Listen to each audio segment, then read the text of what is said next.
మోడీ గారి జన్మదిన ఉత్సవాలలో భాగంగా నేడు మానుకోట పట్టణంలో సుశ్రుత ఫౌండేషన్, సనాతన Sushruta foundation for health, culture and education ఆధ్వర్యంలో రక్తదాన శిబిరం అనేది ఈ సుశ్రుత హాస్పిటల్ నందు నిర్వహించడం జరుగుతుంది.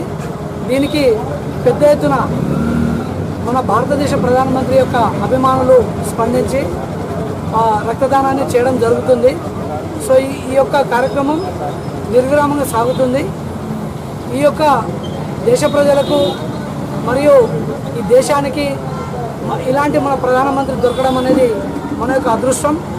కావున దేశ ప్రజలందరూ ఇలాంటి గొప్ప వ్యక్తి యొక్క జన్మదినాన్ని తమ చిన్న చిన్న సేవా కార్యక్రమాల ద్వారా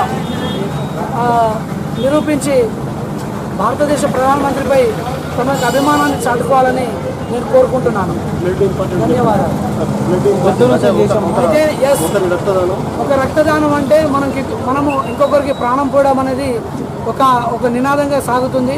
ప్రతి రక్త బొట్టు కష్టంలో ఉన్నటువంటి, అంటే మెడికల్ ఎమర్జెన్సీలో ఉన్నటువంటి ఒక వ్యక్తికి అది ప్రాణదానం చేస్తుంది. కాబట్టి ప్రతి ఒక్కరూ 18 ఏళ్ల వయసు నుండి 56, 60 ఏళ్ల వయసు దాకా ఎవరైనా కానీ రక్తదానాన్ని చేయొచ్చు. ఇంకొక అపోహ ఏముంటుందంటే, రక్తదానం చేస్తే మేము వీక్ అయిపోతాము, మేము వ్యవసాయం చేసే వాళ్ళము, కష్టపడే వాళ్ళము అని చెప్పేసి చాలా అపోహలు ఉన్నాయి. అలాంటి అపోహలు ఏమీ పెట్టుకోకూడదు. ఎందుకంటే ప్రతి 3 నెలలకు ఒకసారి మనం ఇచ్చినటువంటి బ్లడ్ అనేది మనకు మళ్ళీ రీసైక్లింగ్ అవుతూ ఉంటుంది.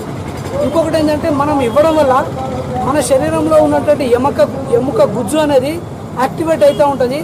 మనకు ఒక ఆరోగ్యకరమైనటువంటి రక్తం అనేది ఉత్పత్తి అవుతూ ఉంటుంది.